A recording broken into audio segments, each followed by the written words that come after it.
Hello मित्रों, क्या आप जानते हैं कि कुंडलिनी शक्ति क्या है? आखिर कुंडलिनी शक्ति जागृत कैसे करें? जी हाँ दोस्तों, अगर आप भी कुंडलिनी शक्ति जान गए तो आप भी बड़े बड़े चमत्कार और जादू कर सकते हैं। हम आप लोगों को बता दें कि बड़े बड़े महात्मा, साधु और तांत्रिक जो भी चमत्कार और जादू दिखाते हैं, ये कुंडलिनी विद्या के माध्यम से ही बताते हैं। तो यह वीडियो आपके लिए बहुत ही ज़्यादा इम्पोर्टेंट होने वाली है। अगर आप लोग इस वीडियो को बिना एक सेकंड स्किप किए वीडियो को अंत तक देख लेते हैं तो 100% आपके मन में कोई भी प्रश्न नहीं उठेगा। तो बिना देर किए चलिए शुरू करते हैं। मित्रों, कुंडलिनी ध्यान के सिद्धांत के अनुसार जीवन ऊर्जा आपकी ऋण के आधार पर सांप की तरह कुंडलित होती है और इसी कारण इसका नाम कुंडलिनी पड़ा। कुंडलिनी ध्यान में आप इस ऊर्जा को जगा सकते हैं और अभ्यासों के संयोजन के माध्यम से ज्ञान प्राप्त कर सकते हैं। इन अभ्यासों में गहरी सांस लेना, मुद्राएं, मंत्र, शारीरिक हलचल कहा जाता है कि ये अभ्यास आपके शरीर में निष्क्रिय ऊर्जा को जगाते हैं और इसे आपके चक्रों के साथ तब तक घुमाते हैं जब तक कि यह आपके सिर के 7वें चक्र पर रिहाई बिंदु तक नहीं पहुंच जाती। ऊर्जा की यह रिहाई आंतरिक संतुलन, जागृति और ज्ञानोदय को बढ़ावा देती है। मित्रों, हम आप लोगों को बता दें कि कुंडलिनी शक्ति को समझने के लिए सबसे पहले हमें ब्रह्म और शक्ति को समझना होगा। ब्रह्म सर्वशक्तिमान है, वो हर जगह विराजमान है और वो निर्विकार है, किंतु उसे मूढ़, अर्थ, अज्ञानी और गुमसुम बैठा रहने वाला भी कहा जाता है। किंतु सोचिए कि अगर ब्रह्म जी जो हर जगह विराजमान है, जिसके बिना कुछ भी नहीं, अगर वही गुमसुम बैठा रहे तो सृष्टि का सृजन और उसका पालन कौन करेगा? इसलिए ब्रह्म को जगाने की आवश्यकता होती है। इसी स्थिति को देखते हुए शक्ति अर्थात शिव ने मदद की। इसी शक्ति को या इस शक्ति के तत्व को ही कुंडलिनी कहा जाता है। ये शक्ति ब्रह्म को कार्य करने के लिए ऊर्जावान बना कार्यशील बनती है। मित्रों, ईश्वर की पराशक्ति, जिसे हम माता पार्वती, लक्ष्मी, दुर्गा या काली इत्यादि नामों से पुकारते हैं, वो ईश्वर का ही हिस्सा होती हैं। जब ईश्वर और ईश्वर की ये पराशक्ति मिलती हैं तो ईश्वर के उस भाग को अर्धनारीश्वर कहा जाता है। परमपिता परमेश्वर की इसी पराशक्ति को कुंडलिनी कहा जाता है। मनुष्य की ये कुंडलिनी शक्ति या दिव्य शक्ति मनुष्य शरीर के रीढ़ की हड्डी के नीचे मूलाधार में स्थित होती है, किंतु जब तक इसे जगाया ना जाए ये वहाँ 3.5 आंट लगाकर सोती रहती हैं।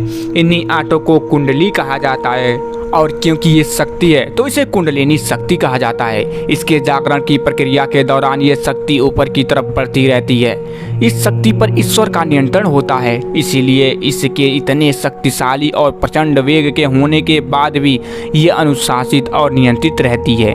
ये धीरे धीरे ऊपर बढ़ते हुए 6 चक्रों को पार करती है और सहस्त्रार चक्र तक पहुँच जाती है।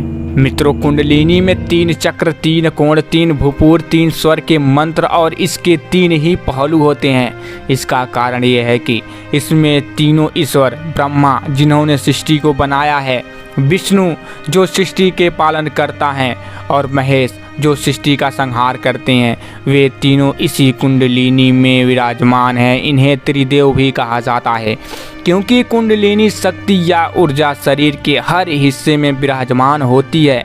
इसलिए ये शरीर की 5 वायु को भी नियंत्रित करती है।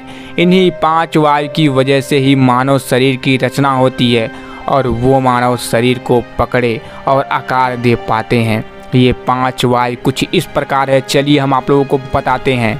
पहला, प्राण। ये शरीर के ऊपर वाले हिस्से में स्थित होती है और हमेशा ऊपर की ही तरफ बढ़ती है। दूसरा, अपान। अपान शरीर के निचले हिस्से में स्थित है और ये हमेशा नीचे की तरफ ही अग्रसर रहती है। तीसरा, सामान। ये मानव धड़ में ही रहती है और खाने की चीज़ों के साथ अपना कार्य करती है। चौथा है व्यान। व्यान मानव हृदय में रहती है और वहाँ से खून के साथ मिलकर संपूर्ण शरीर में प्रसारित होती है। पांचवा, उदान। जब मनुष्य मरता है तो उस वक्त ये आत्मा को ऊपर की तरफ लेकर जाती है। ये 5 वायु मिलकर कुंडलिनी शक्ति को नियंत्रित करती है और शरीर को कार्यरत रखती है। इसलिए कुंडलिनी शक्ति को चैतन्य भी कहा जाता है क्योंकि ये शरीर में चेतना को बनाए रखती हैं। तो चलिए मित्रों, हम आप लोगों को बताते हैं कि अगर आप साधना के जरिए अपनी कुंडलिनी शक्ति को जागृत करना चाहते हैं तो उसके लिए आपको योग के मार्ग का अनुसरण करते हुए कर्म योग, भक्ति योग, हठ योग और गुरु कृपा योग को साधना पड़ता है।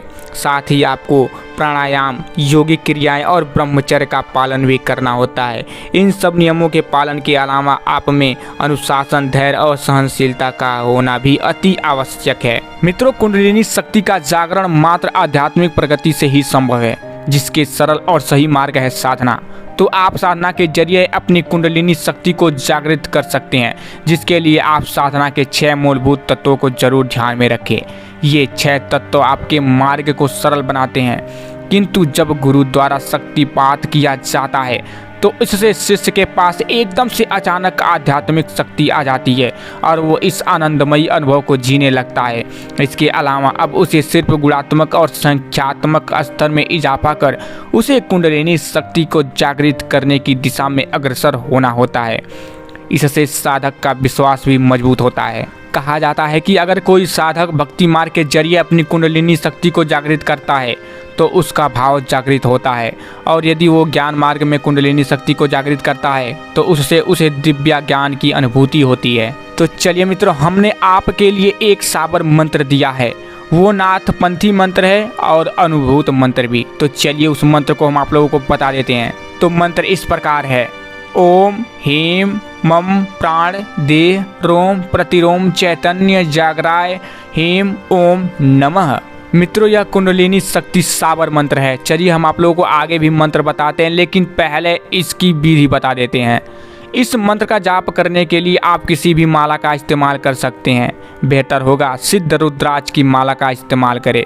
इस मंत्र का 108 बार या 1008 बार जाप किया जा सकता है। तो चलिए अब आप लोगों को कुंडलिनी योग में इस्तेमाल किए जाने वाले कुछ आम मंत्र को बता देते हैं। मूलाधार चक्र: ओम लंग परम तत्वाय गंग ओम फट।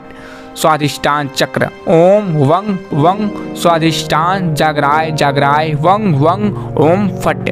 मणिपुर चक्र: ओम रंग जागरणय ह्रीं मणिपुर रंग ओम फट। अनाहत चक्र: ओम यंग अनाहत जागराय जागराय श्रीं ओम फट। विशुद्ध चक्र: ओम ऐं श्रीं विशुद्धाय फट। आज्ञा चक्र: ओम हंग शंग चक्र जगरनाय कलिकाय फट। सहस्त्रसार चक्र: ओम श्री सहस्त्रसार चक्र जगराय जगराय एंड फट। आप इन मंत्र को जोर से उच्चारित कर सकते हैं या मन में ही दोहरा सकते हैं, जो भी आपको बेहतर लगे। तो मित्रों, मैं फिर मिलूंगा अगले वीडियो में। अगर आप लोग यह वीडियो यहाँ तक देख रहे हैं तो कमेंट बॉक्स में हर हर महादेव जरूर लिख दीजिएगा, जिससे हमें पता चल सके कि आप लोग हमारी वीडियो यहाँ तक देखे हैं। तो मित्रों, फिर मिलेंगे। जय श्री कृष्ण, राधे राधे।